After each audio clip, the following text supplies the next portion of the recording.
Ako ay isang anak mahirap. Lagi na lang akong nagsusumikap. Ang buhay ko'y walang sigla, puro na lang dusa. Paano na ngayon ang buhay ko? Sa akin ay walang tumatangkad.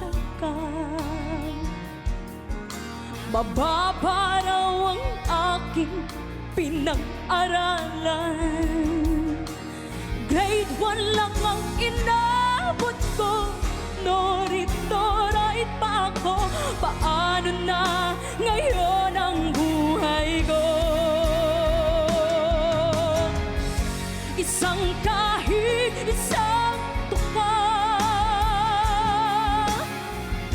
ganyan kaming mga dukha. Isang kahig, isang tuka, ganyan kaming mga dukha. Isang kahig, isang tuka, ganyan kaming mga dukha.